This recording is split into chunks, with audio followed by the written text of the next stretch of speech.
In 2017, a man named Abisai does the impossible. With a single bet, he becomes a multimillionaire overnight, winning 221 million Kenya shillings just like that. 221 million? What? 301,000? He was called lucky, blessed, the man who beat the system, the hero of the hood, but after the dust settled, the cameras vanished, so did he.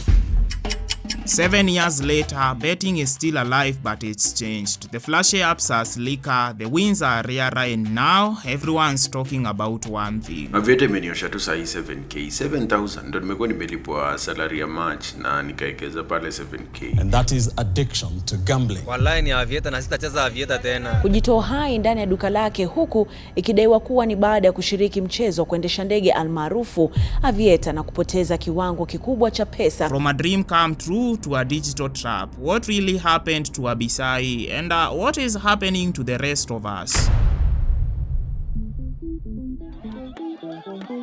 Before the glitz of online platforms and the allure of instant jackpots, betting in Kenya was a communal affair. Traditional games and informal wagers were a commonplace, woven into the fabric of social gatherings. In 1966, recognizing the need for regulation, the Kenyan government enacted the Betting, Lotteries and Gaming Act. This legislation aimed to oversee and license betting activities, leading to the establishment of the Betting Control and Licensing Board. The subsequent decades saw the rise of physical betting venues. Casinos and betting shops became prominent in major cities, offering games like poker, blackjack and roulette. These establishments catered to a niche clientele, and betting remained a regulated, albeit limited, industry. The proliferation of mobile phones and increased internet accessibility set stage for a new era in betting. In 2014, SportPesa emerged as Kenya's first licensed online sportsbook. Its user-friendly platform and aggressive marketing strategies quickly captured the attention of the youth, transforming betting into a mainstream activity. With the integration of mobile money services like M-Pesa, placing a bet became as simple as sending a text. Cyber cafes evolved into betting hubs, and social media platforms buzzed with betting tips and success stories. The once regulated pastime had transformed into a digital phenomenon deeply ingrained in the daily lives of many Kenyans. But as the industry grew, so did the stakes. The line between entertainment and addiction began to blur, setting the stage for stories of triumph and tragedy.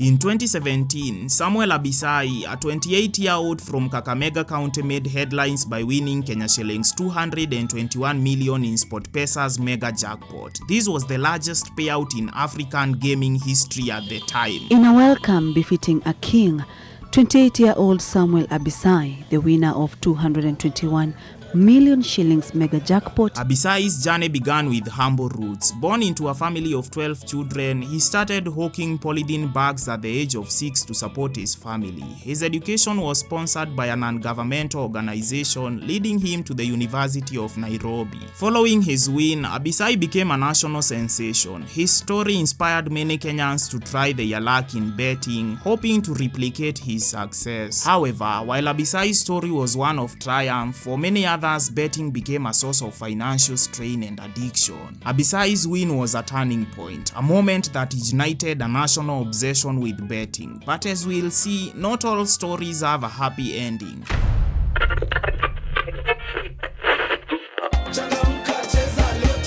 Nyakua mita na Lotto every hour. Get into the Lotto money train and win big. In the heartlands of Kenya, where radios are a staple in daily life, a new form of entertainment emerged, one that promised instant riches.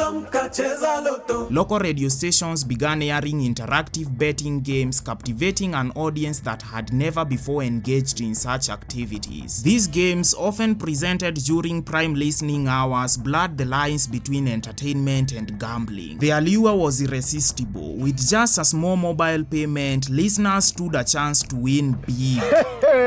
Mama, ndoko, nimeangukia. Nimeangukia yako nini? Nimeangukia.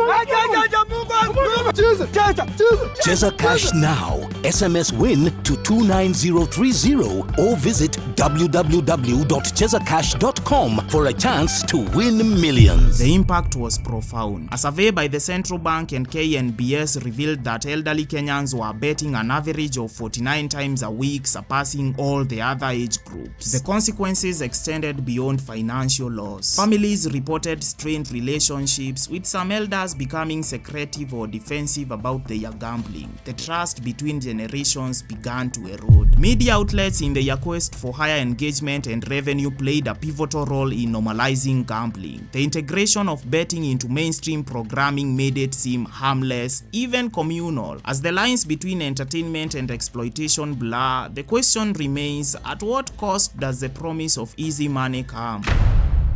Shabiki.com has introduced SMS betting on jackpot due to public demand. Since Samuel Abisai's historic win in 2017, the allure of striking it rich through betting has captivated many Kenyans. The dream of transforming a small stake into a life-changing fortune became a nationwide obsession. Usitupe mbao, chagua Shabiki Jackpot mbao, ushinde milioni 20 pesa taslimu. Cash.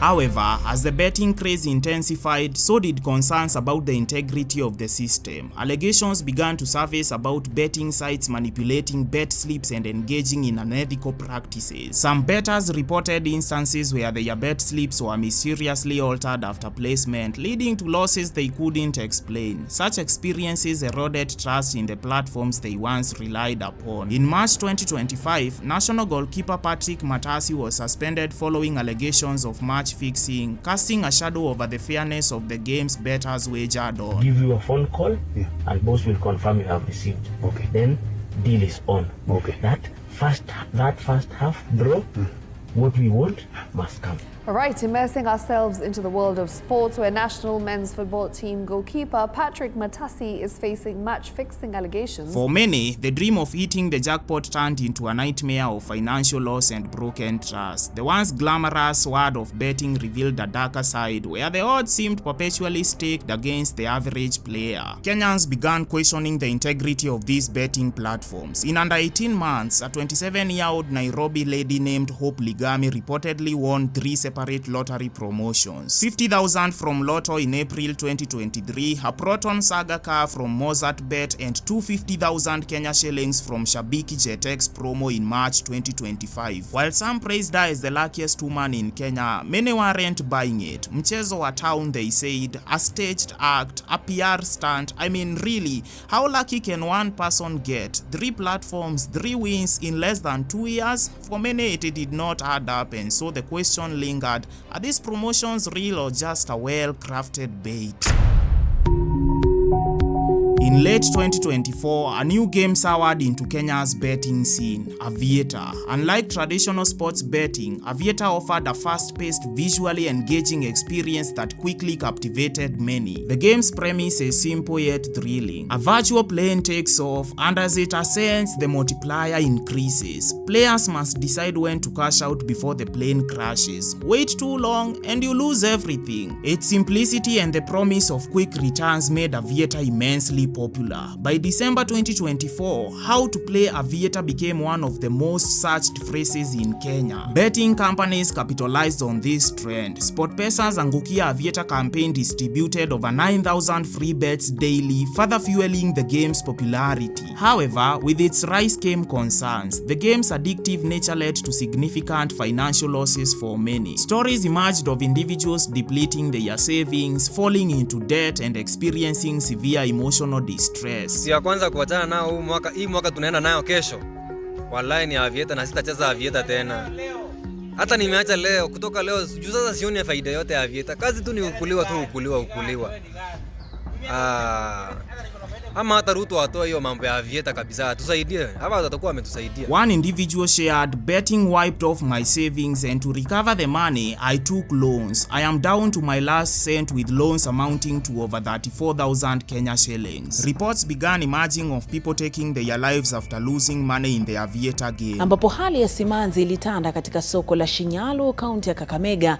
Hii ni baada ya mfanya biashara mmoja wa keke kujitoa hai ndani ya duka lake huku ikidaiwa kuwa ni baada ya kushiriki mchezo wa kuendesha ndege almaarufu Aviator na kupoteza kiwango kikubwa cha pesa. One post by digital activist Cyprian Nyakundi read, "These are the screenshots of my bro. He committed suicide after losing 900,000 through betting Aviator. He placed 101,000 twice, then 68,000 and more in just one night. We buried him in our home in Baringo. Betting is satanic."